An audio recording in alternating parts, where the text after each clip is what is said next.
Queridos alunos e alunas, sejam bem-vindos a mais uma de nossas videoaulas. Sou o professor Ícaro Castro e hoje vamos dar prosseguimento aos nossos conteúdos em tradução. Então, segue o filme.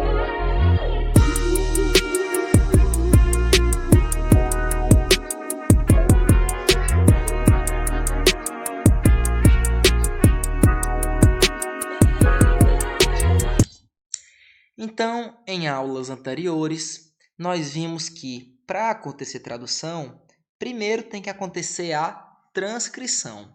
Na transcrição é gerada uma molécula de RNA mensageiro.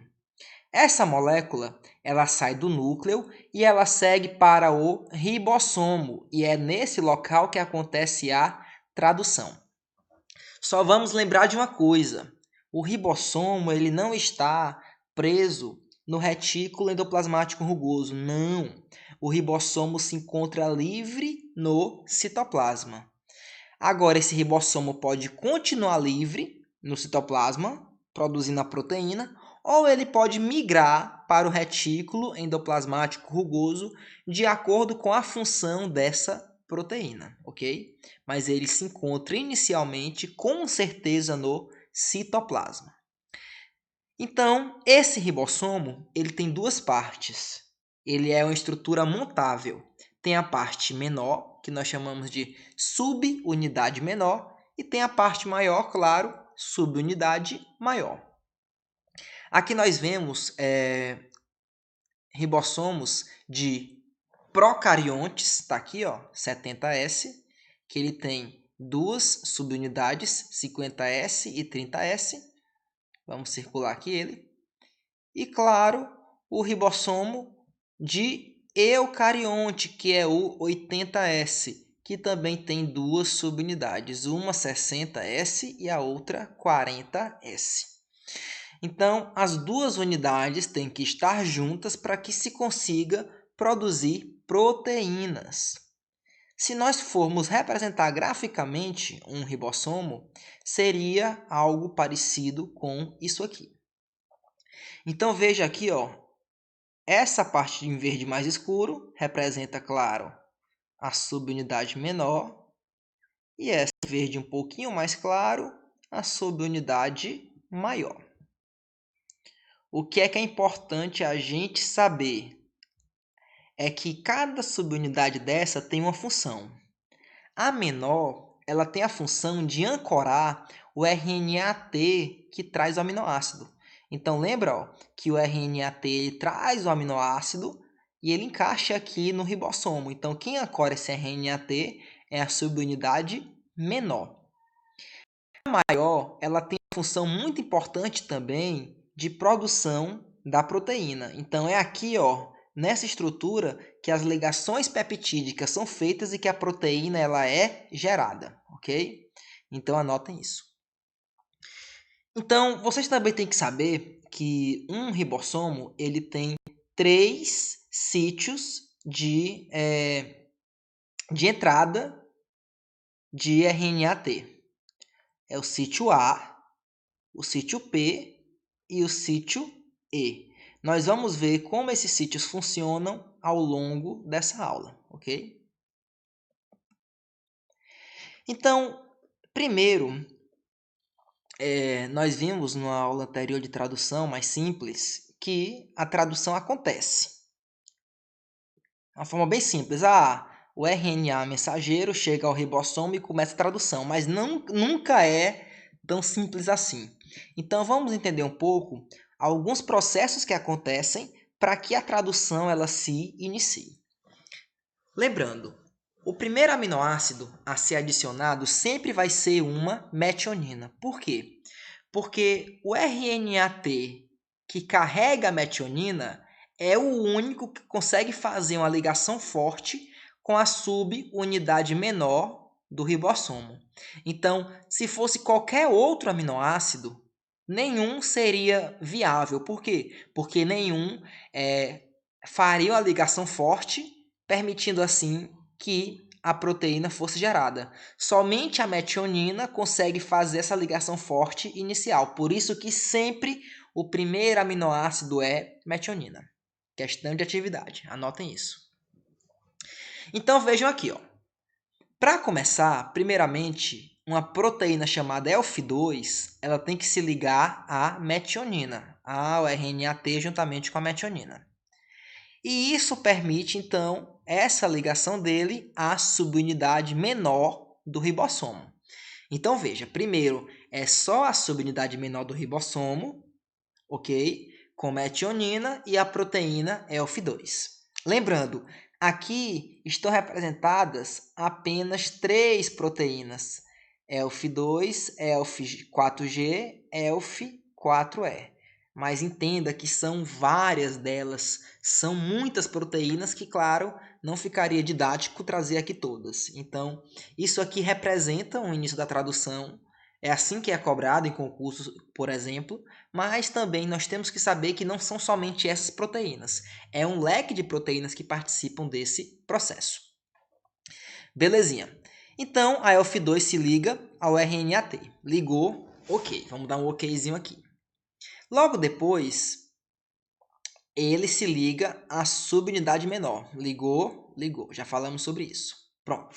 Agora, a ELF4G, ela se liga ao RNA mensageiro. Vê aqui, ó. ELF4G se liga ao RNA mensageiro e ele se liga, tá ligado aqui na molécula, juntamente com a ELF4E. Então, as duas, ó, estão ligadas à molécula de RNA mensageiro. Depois disso, depois que ela se liga, ela é como se fosse um viabilizador e ela agora viabiliza a ligação da subunidade menor do ribossomo com o RNA mensageiro. Então, aqui já aconteceu, aqui já aconteceu. E agora, ó, o RNA mensageiro está ligado ao nosso ribossomo juntamente com ELF4E, ELF4G e ELF2. Aí, depois disso, esse complexo ele vai deslizando até encontrar a primeira sequência A, o G. Por que que tem que ser a primeira sequência o G? Porque o primeiro RNA-T a se ligar, o único que consegue se ligar é o que traz a metionina, é o que é A, o G, é o que tem anticódon que se liga ao G. Por isso que sempre o primeiro aminoácido é metionina, porque somente o RNA-T que traz metionina consegue se ligar fortemente aqui, ok? Então, ó, ele veio deslizando, aí na hora que a metionina ela reconhece o A, o G, porque lembra, se aqui ó, é A, se aqui é U, se aqui é G, a metionina vai ter o RNA-T que carrega a metionina vai ter como anticódon o AC. Então, esse UAC ele se pareia com o A, o G. Pronto. Depois que aconteceu esse empareamento, os fatores de transcrição eles saem, eles se dissociam. E agora a subunidade maior vai se ligar. Então, veja. Primeiro, o RNA-T recebe a proteína, a metionina, ele se liga à parte menor. Logo depois, algumas proteínas se ligam ao RNA mensageiro, carregam esse RNA mensageiro até a parte menor do ribossomo e acontece a ligação. Depois, essas proteínas elas saem, se dissociam e aí a subunidade maior ela se liga então ao ribossomo. E aqui agora vamos começar o nosso processo de tradução, a parte de alongamento, perdão. Porque até aqui, ó, até aqui é iniciação. Então aqui é quando vai se iniciar. Quando se adiciona o segundo aminoácido, aí nós já vamos pro alongamento, ok? E isso aqui, ó, a metionina com seu respectivo RNA-T, mais subunidade maior do ribossomo, juntamente com a menor, e o RNA mensageiro, nós chamamos de complexo de iniciação, ok? Então, pelo que é formado o complexo de iniciação? RNA mensageiro mais RNA-T da metionina mais subunidade maior juntamente com a menor. Então, isso é o complexo de iniciação. Vamos agora para o alongamento. O alongamento ele consiste em 4 etapas. Ligação do RNA-T, formação da ligação peptídica, translocação da subunidade maior e translocação da subunidade menor. Vamos ver como acontece. Então, o primeiro aminoácido foi adicionado aqui, lembra, era qual? Metionina, certo? Esse aqui, por exemplo, é com certeza metionina. Ok.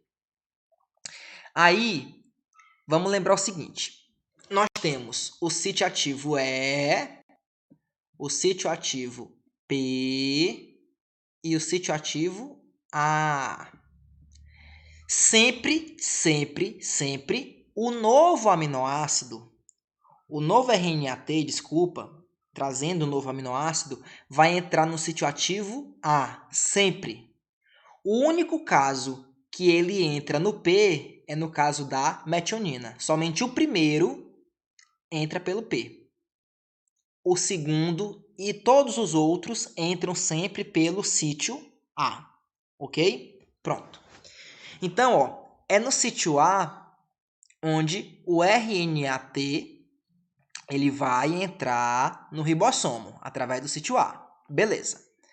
Depois que ele entrou, vai acontecer a formação, entrou na etapa 1. Na etapa 2, ele entrou e acontece a formação da ligação peptídica. Ok. Logo depois que aconteceu a ligação peptídica, a parte maior do ribossomo, veja, ela se movimenta no sentido do RNA mensageiro, ok? No sentido início do RNA mensageiro, fim RNA mensageiro. Então, ao se deslocar, o que é que ela faz? Veja, o 4 ele estava no A e o 3 ele estava no P. O 4 estava no A e o 3 ele estava no P. Quando se deslocou, veja que o 3 agora foi para o E o 4 foi para o P. Ok? E o A agora está vazio. Logo depois disso, a subunidade menor ela vai também se deslocar. E quando ela faz isso, ela manda embora o RNA-T que estava no sítio E, podendo reiniciar todo o processo. Então, de novo, tem 3 sítios, o E, o P e o A. O único RNA-T que entra pelo P é o primeiro aminoácido, que é a metionina, o RNA-T que traz a metionina. Então, aqui nós temos o aminoácido já, ok. Então, o aminoácido seguinte ele vai entrar sempre pelo sítio A, ok? Depois que ele entra no sítio A, entrar pelo sítio A é a primeira parte. Logo depois que ele entra no sítio A, acontece a ligação peptídica, a ligação entre 2 aminoácidos. Pronto. Depois que a ligação aconteceu, a subunidade menor ela sofre um deslocamento, ok? Do sentido início do RNA mensageiro, final do RNA mensageiro. Quando ela se desloca, os RNAs-T que estão dentro dele mudam de posição. O que estava no A vai para o P e o que estava no P vai para o E. E assim agora o A está livre, ok? Logo depois, a parte menor também sofre um deslocamento no mesmo sentido. E quando isso acontece, o RNA-T, que estava no sítio E, ele é ejetado, sobrando agora somente um RNA-T que se encontra no sítio P. E o sítio A agora pode receber outro RNA-T, reiniciando o processo. Como é que termina a tradução? Eu falei para vocês que o término ele sempre está associado a um códon de parada. Por quê? Porque sempre que no RNA mensageiro tem códon de parada, não vai ser adicionado um RNA-T. Não, e sim uma proteína chamada de fator de liberação. Por exemplo, quando aparece o AG, não tem nenhum RNA-T que traga aminoácidos e que se ligue ao AG. Não existe. Quem se liga ao AG é um fator de liberação. Esse fator de liberação, ao se ligar, ele gera uma força que, quando a parte menor do ribossomo ela faz aquela translocação, acontece a dissociação do ribossomo. Ele se desmonta, por isso que depois daí não vem mais nenhuma proteína. Por quê? Porque isso gera uma dissociação do ribossomo. Isso quebra o complexo de montagem do ribossomo. Eu quero só enfatizar que o último aminoácido, ele usa uma molécula de água. Por quê? Lembra que a ligação entre dois aminoácidos, ela libera água. Por isso que é uma síntese por desidratação, porque ela perde uma molécula de água no processo. O último aminoácido, ele não vai ter outro aminoácido para se ligar na sua parte C-terminal, na parte do seu ácido carboxílico. Então, ele precisa fazer uma ligação nesse ponto para que não haja liberdade de reação desse seu carbono e seu oxigênio. Então, para estabilizar a molécula, se gasta uma molécula de água, utilizando-se o grupamento hidroxila, o OH. O OH se liga e assim a molécula agora está terminada. Então, é basicamente isso. Eu espero que tenham gostado e até a nossa próxima videoaula com mais surpresas e assuntos interessantes. Se cuidem e bom dia!